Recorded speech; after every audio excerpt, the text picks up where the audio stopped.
So good morning to all. Continue करेंगे application of integration. Application of integral में area under curve. Area under curve के बारे में introduction पिछले lecture में दे दी थी और एक दो क्वेश्चन भी हम लोगों ने डिस्कस कर लिए थे। So I am going to discuss fourth question of exercise 8.1। Exercise 8.1 fourth question से स्टार्ट करते हैं। Fourth question, find out the area of the region bounded by the curve x square over 16 plus y square over 9 is equals to 1। देखिए x square over 16 plus y square over 9 is equals to 1 हमारे पास curve है। We need to find out the area bounded by this curve।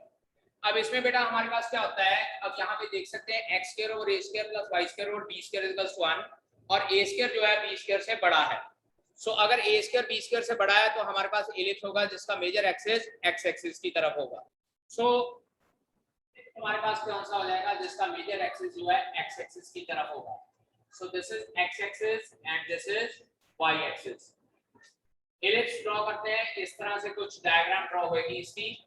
This is origin 0 0 इसका centre हो जाएगा और इसको जब compare करते हैं x स्क्वायर और a square plus y square और b स्क्वायर से, तो a की वैल्यू जो ये होती है वो this is the distance of a, origin से a तक। तो अब क्योंकि यहाँ पर a की वैल्यू 4 है तो आई कैन से दैट कि दिस डिस्टेंस इज 4,0 और ये डिस्टेंस मेरे पास 4 यूनिट्स है, यानी कि वर्टेक्स मेरे पास क्या हो जाएगा 4,0 हो जाएगा। अब इसके बाद we need to find out the area bounded by this region. मैं क्या करता हूँ, इस रीजन का एरिया फाइंड आउट कर लेता हूँ और उसको 4 से मल्टीप्लाई कर लेंगे। 4 से मल्टीप्लाई हम लोग इसलिए कर लेंगे क्योंकि symmetrical about all the axes होता है, जो ये स्टैंडर्ड फॉर्म ऑफ एलिप्स होता है। ठीक है, so we can say that compare it with x square over a square plus y square over b square is equals to 1। I can say that a square is equals to 16, तो इसका मतलब हो जाएगा a is equals to 4। Therefore, vertex of ellipse, vertex capital A लिख लेते हैं बेटा, this is capital A and capital B, इसको कंसीडर कर लेते हैं। Vertex capital A will be 4,0 और यहाँ पर b square is equals to 9 है तो it implies b is equals to 3 हो जाएगा and vertex B is equals to 0,3 हो जाएगा। Therefore required area क्या हो जाएगा बेटा जी, 4 times the area, 0 से लेकर 4 एरिया ऑफ, ऐसे कर लेते हैं y ellipse ही लिख लेते हैं, y ellipse dx के साथ 4 टाइम बेटा इसलिए किया है क्योंकि यहाँ पर ये सिमेट्रिकल अबाउट ऑल एक्सिस होता है। मैं सिर्फ एक शेडेड पोर्शन का एरिया निकाल लेता हूँ, उसको 4 से मल्टीप्लाई कर लेंगे। So it will become equals to integral equals to 4 times 0 से लेकर 4। अब यहाँ पे बेटा y की वैल्यू है, यहाँ से दिखेगा y square over 9 will be equals to 1 minus x square over 16 और y square की वैल्यू कितनी आती है बेटा 9 upon 16, अंदर आ जाएगा 16 minus x square, तो y की वैल्यू बेटा हमारे पास आ जाती है under root. So it will become 3 over 4 under root of 16 minus x square into dx। Denominator वाला 4 जो है हमारे पास कैंसल आउट हो जाएगा and we'll get here in integral is equals to 3 0 से लेकर 4 under root of 4 का square minus x square dx। 0 से लेकर 4 इंटीग्रल under root of 4 का square minus x square dx। अब बेटा यहाँ पर फॉर्मूला हमारे पास लग जाएगा under root of a square minus x square का। फॉर्मूला क्या था, x/2 under root of a square minus x square plus a square by 2 sine inverse x over a। So it will become equals to 3 into bracket में मैं formula apply करता हूँ, x/2 under root of a square minus x square plus a square by 2 sine inverse x over 2 और limit हमारे पास आ जाएगी 0 से लेकर 4 तक। ठीक है जी, sine inverse x over a आना है बेटा, यहाँ पर तो यहाँ पर 4 आ जाएगा x ओवर a। अब इसके बाद हम लोग क्या करते हैं कि upper limit minus lower limit put करते हैं। नाउ सी हियर, अगर मैं अपर लिमिट पुट करता हूं इसमें 4 आ जाएगा, लेकिन यहां पर 4 का स्क्वायर 16 कैंसिल आउट हो जाएगा, 0 हो जाएगा। सो इट विल बी 3 into 16/2 हमारे पास हो जाएगा 8 sin इनवर्स 4/4 माइनस, अब 0 पुट करनी है, 0 multiply by something 0, sin inverse 0 भी हमारे पास 0 हो जाएगा। तो सारी की सारी टर्म 0 हो जाएगी, दिस विल कैंसिल आउट, 1 आ जाता है। सो 3 into 8 into pi/2, sin inverse 1 की वैल्यू बेटा होती है pi/2। तो इसको सॉल्व करते हैं, ये 2 इसके साथ कैंसिल आउट हो जाएगा। So our answer comes out to be 12 pi square units। So required answer जो हमारे पास है that is 12 pi square units। In sixth question, fifth question beta same fourth question के जैसा, you can try yourself. Now in the sixth question, find the area of the region in the first quadrant enclosed by the x-axis। देखिए बेटा, एक तो first quadrant कहा है और एक enclosed with the x-axis कहा है। मैं बाद में बताता हूँ why this is important to write down enclosed with x-axis। And the line x is equals to √3y and the circle x square plus y square is equals to 4. Given curves are पहला curve है बेटा x square plus y square is equals to 4, equation number 1, and x is equals to √3y, ये equation number 2 है। अगर हम लोग rough diagram draw करते हैं बेटा जी, this is rough diagram, x dash x, y और y डैश, सर्कल है जिसका सेंटर 0 0 है और रेडियस 4 का स्क्वायर है, यानी कि 2 यूनिट सर्कल का रेडियस हो जाएगा। This is 0 0 and this point will be 2, 0, क्योंकि सर्कल का रेडियस जो है r² 4 यूनिट के बराबर है, तो रेडियस 2 यूनिट हो जाएगा। और दूसरी जो लाइन है x = √3y बेटा, ये इस तरह से हमारे पास हो रही है, बिकॉज x = √3y। अगर x की वैल्यू पॉजिटिव पुट करेंगे y की वैल्यू पॉजिटिव आ जाएगी, x की वैल्यू नेगेटिव पुट करेंगे y की वैल्यू नेगेटिव आ जाएगी, और 0 पुट करते हैं तो 0 आती है दोनों की वैल्यू। इसका मतलब लाइन ओरिजिन से पास हो रही है and it will pass through first and third quadrant, क्योंकि फर्स्ट और थर्ड क्वाड्रेंट में ही x और y के साइन सेम होते हैं। अब इसके बाद दोनों कर्व के बीच में, एक तो फर्स्ट क्वाड्रेंट में कहा हुआ है, अब फर्स्ट क्वाड्रेंट में बेटा ये एरिया भी हो सकता है और ये एरिया भी हो सकता है, दोनों कर्व के बीच का, लेकिन हम लोगों को साथ में कहा गया है we need to find out the area in the first quadrant and X axis. So ये ऊपर वाला एरिया रिमूव करना पड़ेगा। I need to find out this area, ये एरिया फाइंड आउट करना है। तो सबसे पहले x की वैल्यू चाहिए, एक पॉइंट मेरे पास ये है, एक पॉइंट मेरे पास ये है और एक पॉइंट मेरे पास ये भी है। So firstly I'll find out the point of intersection of the two curves. Let us consider this point is A. Firstly we will find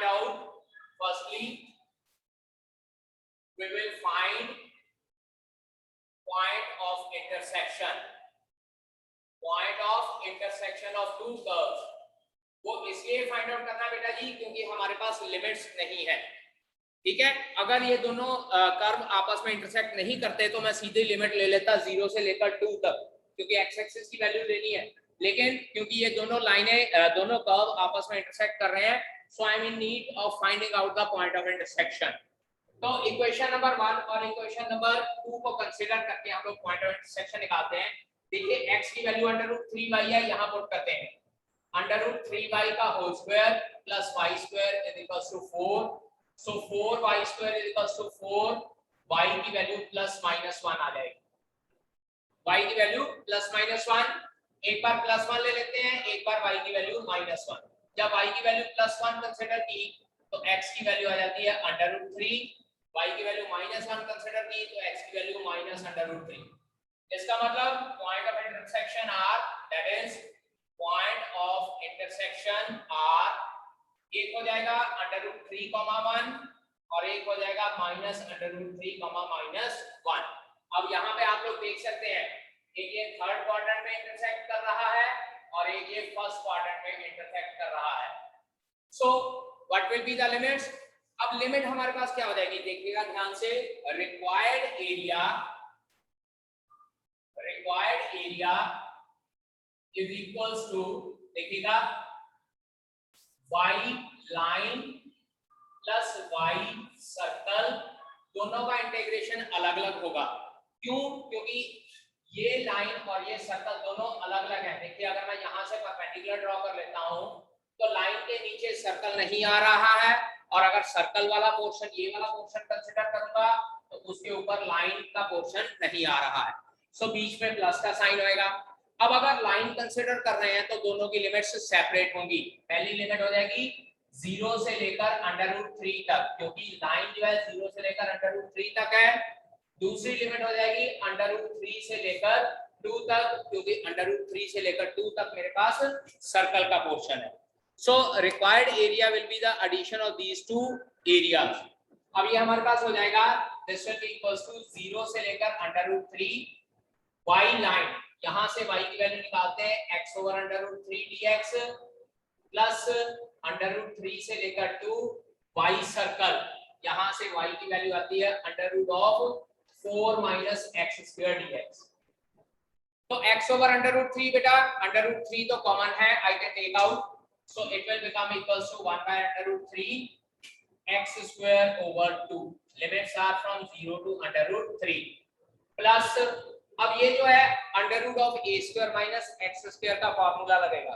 फिर से वही जो पिछले क्वेश्चन में अप्लाई किया, x/2 (a² - x² plus (a²/2) sin inverse x/a। It will be x/2 √(a² - x² plus (a²/2) sin inverse x/a, and limits are from √3 से लेकर 2 तक। ठीक है, इसको सॉल्व करते हैं। √3 इसमें पुट करेंगे तो ये 3/2 आ जाएगा, 0 पुट करेंगे तो 0 रहेगा।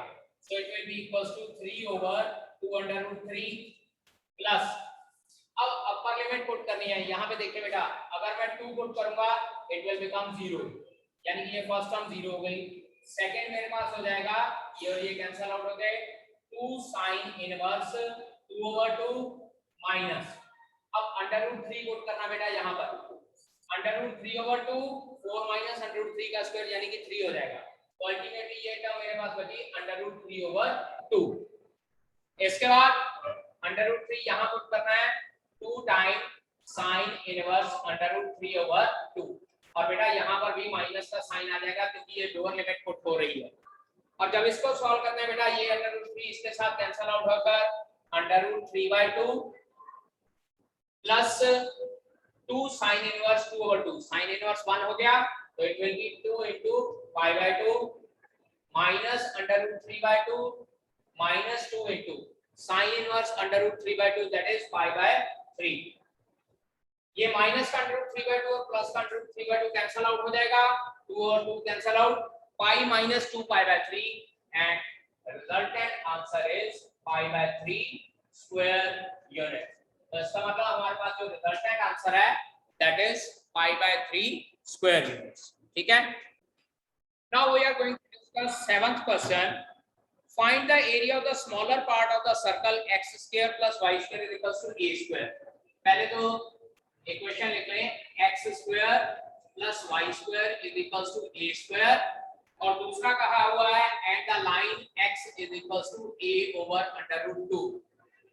एक सर्कल गिवन है और एक लाइन गिवन है। रफ डायग्राम पहले ड्रॉ करते हैं बेटा जी। This is x axis, y axis, और सर्कल है x² + y² / a²। मतलब क्या है कि ये वो सर्कल है जिसका सेंटर 0 0 है। ठीक है जी, सर्कल का सेंटर 0 लिख देते हैं। अब उसके बाद हम लोगों को कहा है लाइन x = a/√2। अगर आप इसको ध्यान से देखेंगे तो ये लाइन मेरे पास x = समथिंग कांस्टेंट है, क्योंकि y वाली टर्म नहीं है, और अगर x = समथिंग कांस्टेंट है तो बेटा जी इसका मतलब straight line parallel to y axis, x = a/√2। अब इसके बाद ये कहा गया है कि सर्कल और लाइन के छोटे पार्ट का एरिया फाइंड आउट करना है। अब छोटा पार्ट कौन सा बता जी, ये वाला पोर्शन हो गया, क्योंकि इधर अगर मैं शेडिंग करूंगा तो वो सर्कल का बड़ा पार्ट हो जाएगा। अब लिमिट चेक करनी है, लिमिट कहां से कहां तक होएगी। शेडेड पोर्शन देखते हैं, ये है x = a/√2, तो ये पॉइंट मेरे पास क्या हो जाएगा a/√2, 0, क्योंकि x एक्सिस के ऊपर है। और दूसरा पॉइंट ये वाला, और ये पॉइंट कौन सा हो जाएगा, सर्कल के रेडियस वाला पॉइंट, दैट इज a,0। यहां पे लिख देंगे circle with centre 0 0 and radius is equals to a unit. और रेडियस अगर a यूनिट हो गया तो पॉइंट a मेरे पास क्या हो जाएगा, that is point a, it will be equals to a comma 0 according to given conditions, according to given conditions, given condition के अकॉर्डिंगली क्या आंसर आ जाएगा, देखिएगा required area is equals to, देखिए लिमिट कहां से कहां तक हो जाएगी, शेडेड पोर्शन की लिमिट्स लेनी है, x की वैल्यू क्या हो जाएगी a/√2 से लेकर a तक, क्योंकि a, 0 है पॉइंट वहां पर, एंड आंसर हमारे पास क्या हो जाएगा, directly y circle dx, y circle ही हो जाएगा, क्योंकि इस बार मेरे पास कर्व सिर्फ और सिर्फ एक ही है। सो इट विल बिकम a/√2 से लेकर a, y circle it will become √a² minus x² dx। Formula √a² minus x² का, that is x/2 √a² minus x² plus a²/2 sin inverse x/a, and limits are from a/√2 से लेकर a तक। और जब upper limit put करते हैं बेटा, यहां ध्यान दीजिएगा, ये टर्म 0 हो जाएगी क्योंकि a² माइनस a² 0, अगली टर्म मेरे पास हो जाएगी a²/2 sin इनवर्स 1, चेक कीजिए a/a। अब इसके बाद माइनस a/√2 यहां पुट करते हैं, this is a/2√2 √a² minus a²/2, x की value putty minus a²/2 sin inverse, यहां x की जगह पे पुट करेंगे a/√2 ओवर a। इस साइड पे बेटा मैं सॉल्व करने जा रहा हूं इसको, यहां चेक कर लीजिए, ये a और a कैंसिल आउट होके 1/√2 रह जाएगा। It will become, this is equals to π/4a², check कीजिए क्योंकि sin इनवर्स 1 होता है π/2, तो π/2 into a²/4 क्या हो जाएगा, a²/2 हो जाएगा πa²/4 माइनस, इसको सॉल्व करते हैं बेटा, 2a² माइनस a², कितना रह जाएगा a²/2, और अंडर रूट के बाहर सॉल्व करेंगे तो ये आ जाएगा a²/2 √2 into √2 minus a²/2 into π/4, क्योंकि 1/√2 sin इनवर्स में π/4 होती है, तो ये π/4 a² प्लस का और ये π/8 a² माइनस का। अल्टीमेटली बेटा यहां आंसर लिख रहा हूं, this is equals to π/8 a², क्योंकि 1/4 में से 1/8 माइनस किया तो 1/4 8 बचता है, और ये मेरे पास क्या बच जाएगा a²/4, and that is your answer. Obviously square units इसके साथ लगेगा। इसके बाद अगर आप लोग a²/4 कॉमन निकालना चाहते हो तो निकाल सकते हैं, a²/4 कॉमन निकालकर π/2 - 1 अंदर आपके पास रह जाएगा। ठीक है बेटा, बेटा make correction in this question, यहां पर बेटा आपके पास 2 टाइम भी आएगा, क्योंकि यहां पर जो शेडेड पोर्शन है अपर और लोअर पार्ट दोनों में है, सो 2 से मल्टीप्लाई करना पड़ेगा, बाहर हम लोग इसको 2 से मल्टीप्लाई कर देते हैं, और इन सबको 2 से फर्दर मल्टीप्लाई करना है, अगेन मल्टीप्लाई बाय 2, और इधर भी आप लोग जब इसको मल्टीप्लाई बाय 2 करेंगे तो ये अल्टीमेटली π²/4 हो जाएगा, that is πa²/4 minus a²/2 square units, that will be your answer, square unit। 2 से मल्टीप्लाई करना पड़ेगा क्योंकि ये आपका जो शेडेड पोर्शन है एक्स एक्सिस के ऊपर और एक्स एक्सिस के नीचे दोनों तरफ सिमेट्रिकल कंसीडर किया जाता है।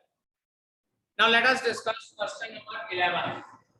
11th क्वेश्चन में कहा गया find out the area reason bounded by the curve y² is equals to 4x and the line x is equals to 3। Simple सा क्वेश्चन है, डायग्राम आपके पास राइट पैराबोला बन जाएगा, x dash x y y dash and this is y² is equals to 4x। यहाँ पर line draw करते हैं, x is equals to 3 shaded portion this one. कुछ नहीं कहा हुआ कि फर्स्ट क्वाड्रेंट में है, सो इसका जो एरिया फाइंड आउट करना है इसको हम लोग 2 से मल्टीप्लाई करेंगे। Required area is equals to 2 time 0 से लेकर 3 तक, क्योंकि ये पॉइंट है 0 0 और ये पॉइंट है 3 0। y पैराबोला या y dx, क्योंकि कर्व एक ही है तो इसलिए पैराबोला वगैरह लिखने की जरूरत नहीं है। सो 2 0 से लेकर 3 2 under root x dx, it will be 4 x raise power 3/2 over 3/2 0 से लेकर 3। ये सॉल्व करते हैं 8/3 into 3 under root 3 minus 0 and it will become equals to 8 under root 3 square units। ठीक है, 2 से मल्टीप्लाई करना पड़ेगा, यहाँ फर्स्ट क्वाड्रेंट नहीं लिखा। ठीक है, so remaining question of this exercise will discuss in the next lecture.